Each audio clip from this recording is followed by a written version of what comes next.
Hey, what's up? Welcome back din sa ating channel, It's Balls TV.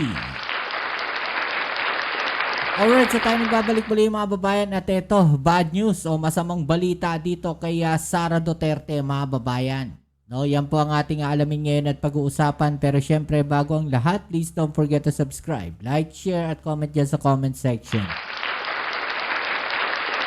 Ako, eto, may masamang balita po dito kay VP Sara Duterte, mga babayan, at talaga namang magwawala na naman ang mga DDS dito. No, dahil ang notarized affidavit ng umano'y bagman ni VP Sara Duterte ay nasa ombudsman na, mga babayan. Naipadala na sa Office of the Ombudsman ang notarized affidavit ng umano'y bagman ni Vice President Sara Duterte na si Ramil Madriaga. Laman nito ang mabibigat na aligasyon laban sa Vice Presidente kabilang ang paggamit ng pogo at drug money sa 2022 election. No, sinasabi dito mga babayan na ito pong campaign o kampanya ni Vice President Sara Duterte ay pinondohan gamit ang pera ng pogo at droga. Grabe, no? Di ba? So dito parang alam nyo actually parang nagtutugma-tugma, mga babayan, yung mga naging Congress hearing, no? Yung hearing po sa Congress, di ba? Sa House of Representatives, yung Quadcom, at pati yung hearing po sa Senado, mga babayan, mukhang ngayon ay nagkakaroon po ng linaw. No, yung connection po netong mga Duterte sa pogo at saka sa usapin po ng mga illegal na droga dito sa ating bansa. Parang ganun. Yung nakikita natin dito, mga babayan. Parang may connection. No? Dito po sa mga naging aligasyon o sa nilalaman po ng notarized affidavit ng bagman netong si Sara Duterte na si Ramil Madriaga, mga babayan. Ano sa palagay ninyo? Guilty or not guilty? Ito po yung balita na yan, mga babayan, ating pag-usapan at ating ihahatid po sa inyo. Alright? Let's go. Na ipadala na sa Office of the Ombudsman ang notarized affidavit ng umano'y bagman ni Vice President Sara Duterte na si Ramil Madriaga. Kayo po ba ay sang-ayon, no, na imbestigahan ito pong di umano ang mga aligasyon na ito pong siniwalat ni Madriaga tungkol dito kay Sara Duterte? Alam nyo, sasabihin na naman ng mga DDS, nako, planted yan. Hindi totoo yan. Lagi naman silang ganyan Diba? Tapos sasabihin na naman nila, ano na yan? Paulit-ulit yung mga ibinabatong akusasyon kay Sara Duterte. Alam nyo, pagka yung mga ginagawa nila, mga babayan, ay tila bumabalik sa kanila. No, galit na galit sila. Pero pag sila ang gumagawa, no, ng mga recycled na akusasyon, no, na ibinabato sa ating Pangulong Bongbong Marcos, baliwala sa kanila yan. No? Wala silang pakialam kahit ang kanilang akusasyon dito sa ating Pangulo ay recycled, kagaya ng ginagawa ni Harry Roque. Diba? Yun lagi nilang sinasabi, bangag. Diba?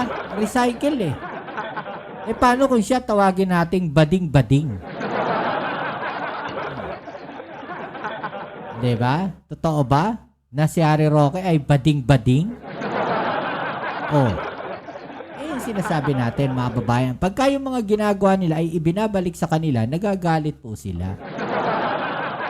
Sabi ng abogado ni Madriaga na si Attorney Raymond Palad, gusto nang mapanagot ng kanyang kliyente ang mga nagkasala. Nako, gustong mapanagot itong si VP Sara Duterte, mga babayan, doon sa kanilang mga ginagawa. Kapag ito po ay nangyari, no, na siya po ay maimbestigahan at talagang nagkatotoo po itong kanyang mga aligasyon, wala na, finish na si Sara Duterte sa 2028. Kailangan daw itong masilip ni Ombudsman Boying Remulla lalo na't kabilang sa aligasyon sa affidavit na pinagdalahan ng pera ang parking compound ng naturang opisina. Gusto rin daw ni Madriaga na maisailalim sa forensic examination ang tatlo niyang cellphone para masuri ang palitan ng mensahe, call Ako. logs at mga larawan. Nako, eto, may matinding ebidensya pala etong si Madriaga laban dito kay Sara Duterte, mga babayan. No, ito po mukhang hindi magsisinungaling to. Ito mga ebidensya na to. Kasi yung mga cellphone, no, yung mga usapan nila, mga pictures, di umano, mga babayan, no, ay ipapa-forensic niya. Bilang ebidensya po, laban dito kay Sara Duterte. Mukhang mabigat yung mga ebidensya na to, mga babayan. Kaya siguro, siya po ay pinasyalan ni Sara Duterte dyan po sa BJMP. Baka, sabi ko nga, baka nakakatunog na itong si Sara Duterte na mukhang babaliktad na itong si Madriaga. Kaya agad-agad, kahit 10 oras ng gabi, ay pinuntahan niya ito sa BJMP. Para makausap ng masinsinan siguro. At yung isa nga na sinasabi, no, na di umano, na ito pong mga anak at asawa, no, netong si Madriaga ay kinukuha po ang address. Itong kinukuha ni Sara yung address para di umano ay tulungan daw po. Nakatunog si Madriaga kaya siguro sa lalong madaling panahon ay kailangan na niyang kumilos at umaksyon, mga babayan, para siguro mailagay na sa witness protection ito pong si Madriaga at ang kanyang pamilya para mailigtas, mga babayan. 'Di ba? Laman ng affidavit ang mabibigat na aligasyon laban sa vice-presidente. Kabilang na ang paggamit umano ng pogo at drug money sa kampanya noong 2022. Imagine ninyo, galing sa illegal yung ginamit na pera para sa kanyang pagtakbo sa kanyang kampanya. Noong 2022, mga babayan, no? Illegal na pera po. Diba? Baka pati si Alice Guo, mga babayan, no? Ay isa sa mga donor niya. O nag-donate sa kanya. Matatanda ang sinabi sa ating programa ni dating presidential spokesperson at kaibigan ni VP Sara na si Attorney Harry Roque na hindi nila kilala si Madriaga. Alam mo, Nako, malabo yan. Alam niyo si Harry Roque nga nagsampa ng kaso kay Madriaga eh. Paano hindi niya kilala? Diba? tinanong dito kanina sa Malacanang yung tungkol doon sa sinasabing pondo sa kampanya na natanggap umano ni na VP Sara mula doon sa pera ng droga. Kasi alam naman natin, magka-partner sila ni President Marcos. Alam mo, ang sabi lang ng Malacanang, walang personal knowledge si PBBM pagdating doon daw sa mga donasyon na yan. Actually, mga babayan, ganito po yan, no? Kung idadawit nila ang ating Pangulong Bongbong Marcos doon po sa issue ng campaign donor o sa mga nag-donate sa kampanya nila, mga babayan, magkaiba po kasi, no? Kahit po tumatakbo sila under unit team, magkaiba po kasi yan. Iba yung kay Sara Duterte, iba yung kay Pangulong Bongbong Marcos. Kung titignan ninyo yung headquarters niyan dito sa may EDSA, mga babayan, sa Mandaluyong, no, kasama kami sa mga nangangampanya na noon eh. Madalas kami diyan sa headquarters ni PBBM sa Mandaluyong, mga kababayan. No, iba po yung office nila Sara Duterte, nasa kabilang building, nasa kabila po ng EDSA yan. Tawid po ng EDSA. Doon po yung HQ nila. Iba po yung HQ ni PBBM. No, so sa madaling salita, magkaiba rin siguro yung kanilang mga nagpopondo sa kanilang pagtakbo. Kaya hindi nila pwedeng i-connecta, no, na pati si Pangulong Bongbong Marcos ay nakinabang doon sa mga pondo na ginamit na yan. Di ba? Kasi may kanya-kanyang pondo yan eh. Sa kanilang kampanya eh. Mga babayan. Tumatayo lang sila o tumatakbo lang sila under unit team. Pero yung pondo sa pangangampanya, magkaiba yan. Sigurado yan. Magkaiba po yung pondo niyan. So in short, no comment pa sila dyan. Pero yung patungkol dun sa affidavit ni Madriaga, ang sabi lang ng Malacanang, kung halimbawa meron ka namang malinaw na ebidensya, doesn't matter whether it's VP Sara or in general, yung tinutukoy nila, mas maganda pa rin na investigahan and make sure na hindi siya magagamit sa politika. At Tama lang naman kasi si Pangulong Bongbong Marcos nga nadawit lang yung pangalan, gusto nilang paimbestigahan eh. Oh. Tapos si VP Sara Duterte hindi iimbestigahan may ganyang aligasyon. Diba? Kalokohan na yun. Pagka Pangulong Bongbong Marcos, kailangan imbestigahan yan. Paimbestigahan yan. No, sa ombudsman. No, eto, si Sara Duterte. Ay, hindi po pwedeng imbestigahan yan. Ba't nyo iimbestigahan? Ganon? Paninira lang yan. Politika lang yan. Ganon? Yung ayaw magaling. least, yan yung sinabi nila.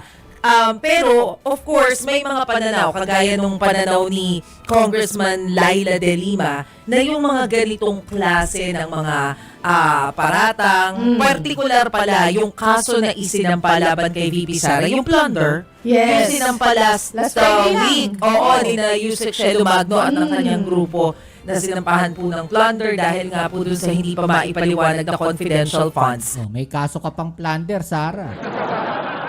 Ang sabi po ng grupo ni Congressman Laila De Lima, yung ganito daw klase ng kaso pwedeng gawing batayan para sa panibagong impeachment complaint laban kay VP Sara. Nako. Oo, pero may sagot po dyan ng Malacanang. Ito po ang sinabi. Hindi po pa nagiging issue sa Pangulo ang impeachment laban po kay sa Vice Presidente. Ang Pangulo po kasi sinabi na noon pa, kung dapat managot, ay dapat panagutin. Wala dapat sinisino. Lahat na maaaring may kasalanan ay dapat lamang managot sa batas. Pero syempre, hindi lang si Vice President Sara Duterte ang may inilabas na pahayag. Although sabi niya fishing expedition daw itong ginagawang mga cases against her, Nako. Pero pati ang kanyang nakababatang kapatid na si Davao City Mayor Baste Duterte, meron ding bagong statement. Ano yun? But this time, tungkol ito doon sa Bukana Bridge sa Davao City. Kasi kung matatandaan ninyo, in-inaugurate na ito ng pamahalaan. Sinabi na po na bubuksan na siya. Pero ang hirit dyan ni Mayor Baste, premature. Hindi pa ready na buksan. Kasi hindi pa pala tapos yung mga signages, yung iba't ibang mga Okay. basic needs para dun sa bridge. Ang paliwanag naman ng Malacanang tungkol dyan, ang initial agreement daw kasi, bubuksan yung bridge na yan sa Davao from 6 a.m. to 5 p.m. Isasara muna siya sa gabi kasi nga, kailangan pang ayusin yung solar lights. Diba? Pero pag sa umaga, pwede na raw gamitin yung 2 lanes. Yun naman Yun po nga yan lang, eh. hindi naman daw kasi nila maibubukas etong tulay na ito sa publiko kung hindi sila tutulungan ng local government. So in short, kailangan nila ng tulong ng lokal na pamahalaan, syempre sa pangunguna ni Mayor Baste. Ito po yung sinabi ni Jose Castro. Tumatandaan siya yung tulis, hindi siya premature. Ang gusto ng mabuo yung solar lights hanggang pati gabi. So ang unang initial na agreement ay pwede daanan sa umaga. Ayoko sabihin contradiction. Diba, mga kababayan? Marami silang kontra.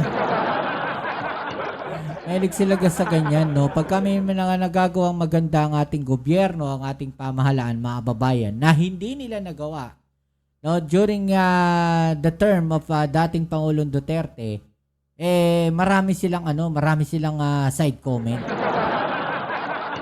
Diba, mga kababayan? Marami silang komento, marami silang kung ano-anong akusasyon. Diba?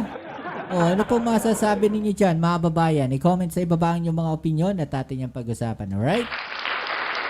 Hanggang dito na lang ang ating video po ngayon at lagi nating hinihiling po dyan sa ating mga followers at nanonood dito sa ating video. Please don't forget to subscribe, like, share, at comment dyan sa comment section. Kita-kits tayo sa ating next video upload. Ito po muli ang inyong Kuya Mobs dito sa Mobs TV. Peace!